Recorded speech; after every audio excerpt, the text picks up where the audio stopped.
Halo semuanya, apa kabar hari ini?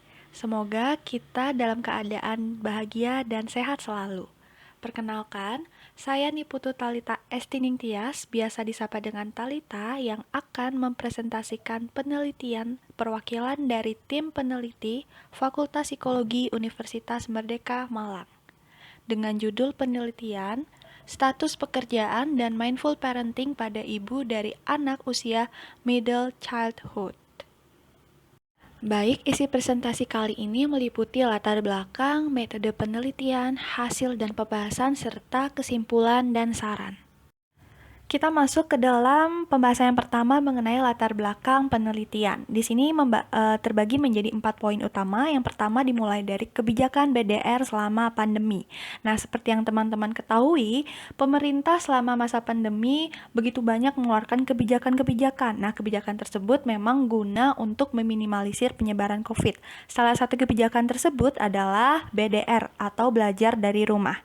Nah, kebijakan BDR ini dapat berhasil apabila adanya kerjasama antar seluruh pihak baik guru, murid, dan orang tua. Nah, secara umum juga di sini pengasuhan akan menjadi tugas seorang ibu. Menurut Bornstein 2013, ibu mampu menghabiskan waktu bersama anak sekitar 65 hingga 80%. Nah, dengan demikian dapat kita bayangkan selama masa pandemi, tugas seorang ibu akan semakin kompleks. Bukan hanya berfokus pada tugas sebagai ibu rumah tangga saja, melainkan juga akan berperan sebagai tenaga pendidik atau guru selama pandemi. Nah, kebijakan BDR menimbulkan dampak atau problem bagi ibu dan berdampak pada perkembangan anak usia middle childhood. Nah, di sini apa saja sih sebenarnya problem yang timbul pada ibu selama kebijakan ini? Nah, yang pertama itu ada pemahaman ibu yang kurang terhadap materi pelajaran anak, rendahnya minat dan motivasi anak, kesulitan orang tua dalam membagi waktu antara untuk bekerja dan mendampingi anak belajar, serta kurangnya kesabaran ibu saat mendampingi anak belajar. Nah, lalu selanjutnya di sini untuk dampak pada perkembangan anak di usia middle childhood. Usia middle childhood ini merupakan fase yang penting dalam perkembangan manusia. Namun, fase ini sering dilupakan dan juga terabaikan. Nah, di sini ada temuan dari Katzon Zelagias et al. Tahun 2021 bahwa kebijakan belajar dari rumah ini berpengaruh dan berdampak pada aktivitas fisik dan rutinitas sehari-hari anak usia middle childhood. Di sini anak akan cenderung menghabiskan waktunya lebih sering bermain gadget dibandingkan dengan melakukan aktivitas outdoor, sehingga akan menyebabkan turunnya sosialisasi anak dan akhirnya berdampak pada kondisi anak yang mudah merasa bosan, marah, dan frustasi. Oke, dilanjutkan lagi, pada masa middle childhood ini, apabila kemampuan anak mendapatkan dukungan, penghargaan, dan kepercayaan dari orang tua, maka rasa tekun anak akan semakin meningkat. Namun sebaliknya, jika orang tua merespon kemampuan anak dengan pengabaian, perlawanan, atau hukuman, maka orang tua akan semakin meningkatkan inferioritas pada diri anak. Seperti itu. Nah, selanjutnya mengenai menimbulkan stres pengasuhan yang terjadi akibat kelelahan fisik dan psikis.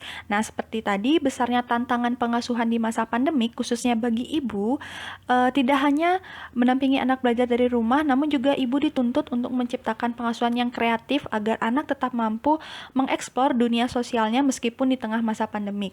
Nah, tentunya hal ini dapat memicu secara berangsur-angsur memicu kelelahan fisik dan psikis pada ibu, sehingga dapat memunculkan terjadinya pengasuhan negatif, yang seperti contohnya pengasuhan dengan kekerasan verbal maupun fisik.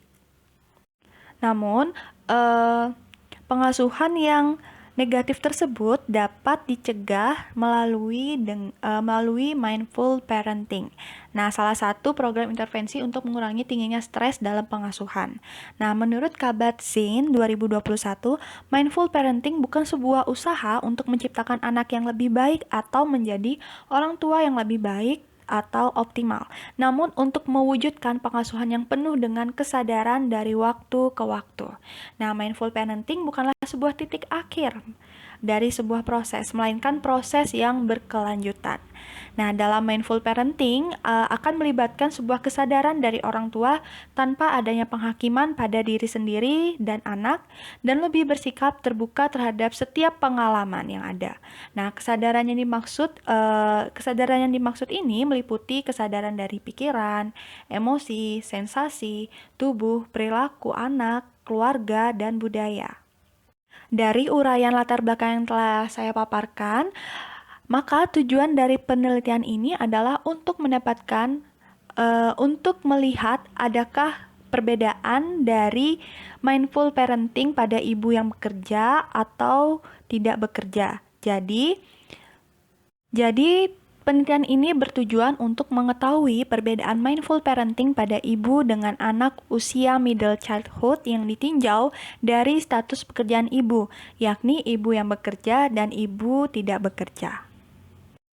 Oke, selanjutnya kita masuk ke dalam metode penelitian.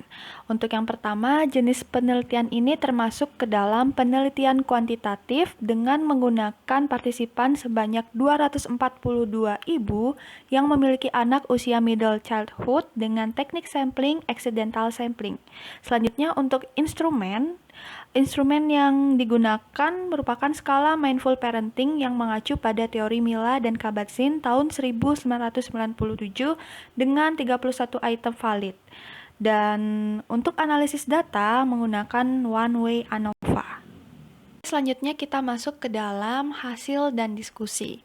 Nah, dalam penelitian ini partisipan berjumlah 242 ibu dengan anak usia middle childhood yang mana secara umum partisipan ditemukan lebih banyak berstatus tidak bekerja sebanyak 144 orang, sedangkan untuk ibu yang bekerja sebanyak 98 orang. Nah, di sini untuk data yang telah kami dapatkan, kami analisis menggunakan one-way ANOVA. Nah, pada tabel ANOVA ini yang ada pada layar, menunjukkan bahwa besarnya nilai probabilitas atau signifikansinya sebesar 0,462.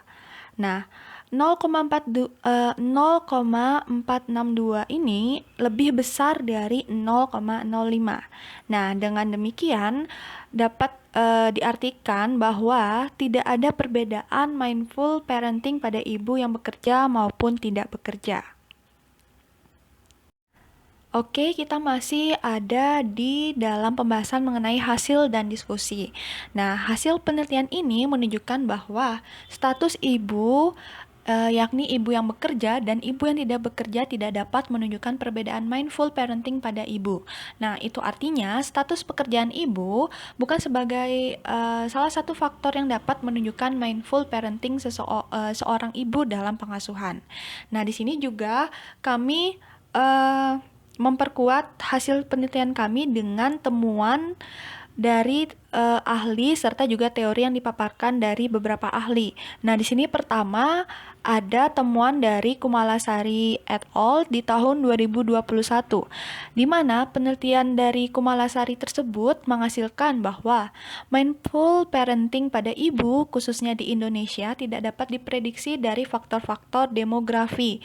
Nah, faktor-faktor demografi tersebut ada usia, pendidikan, jumlah anak, serta status pekerjaan atau status pekerjaan yang ibu miliki gitu. Nah, temuan ini semakin diperkuat juga dengan dari teori Guffey et al. Di tahun 2016, di mana Guffey menyatakan bahwa secara biologis dan evolusioner perempuan itu lebih baik dalam hal pengasuhan dibandingkan laki-laki. Nah, perempuan juga cenderung bersedia mampu merawat, penuh kehangatan, kasih sayang serta perhatian kepada anak-anak mereka. Nah, selanjutnya juga di sini ada temuan dari Alice Pehik tahun 2017. Nah, Alice Pehik menemukan bahwa secara fungsi kognitif perempuan itu jauh lebih baik dalam mengamati detail sehingga sangat mungkin bagi mereka untuk lebih sadar dengan emosi pikiran mereka. Nah, seperti yang kita tahu juga mindful parenting sebelumnya saya jelaskan bahwa di sini memiliki kesadaran akan emosi dan pikiran. Maka dari itu perempuan bisa dinyatakan secara kognitif lebih sadar dengan emosi dan pikiran mereka, sehingga dari temuan Alice Pehik ini juga kita dapat melihat bahwa mindful parenting ibu itu juga jalan karena mereka sadar akan emosi dan pikiran mereka.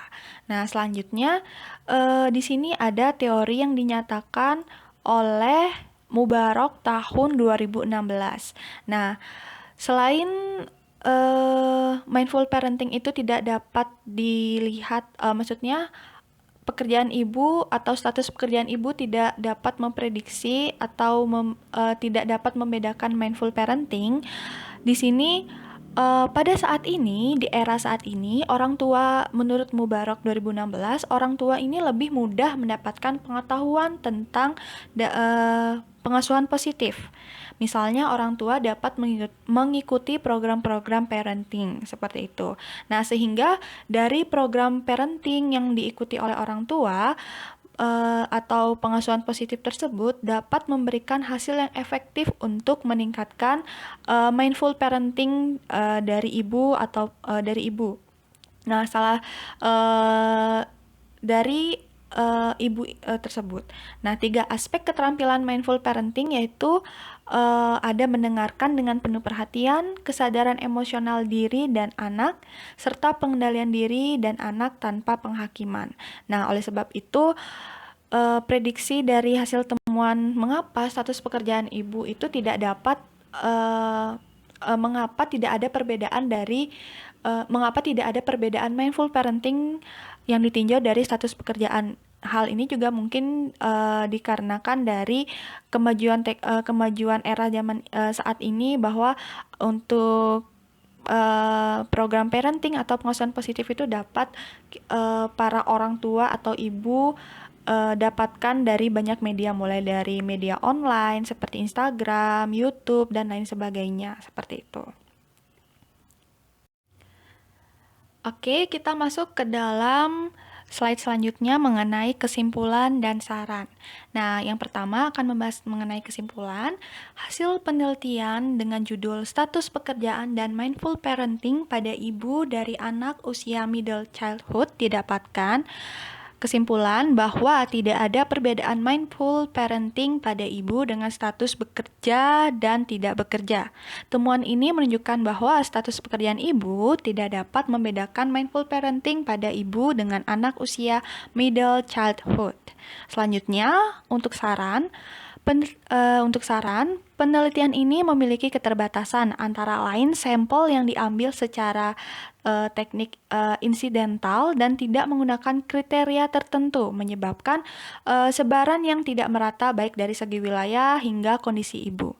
Sehingga saran yang dapat diberikan untuk peneliti selanjutnya yakni perlu adanya kriteria dalam pemilihan partisipan seperti dari segi usia, tingkat pendidikan, ataupun lokasi partisipan dalam penelitian. Sekian presentasi dari saya. Mohon maaf apabila terdapat salah kata selama penyampaian materi. Semoga bermanfaat dan sampai berjumpa di kesempatan lainnya. Terima kasih.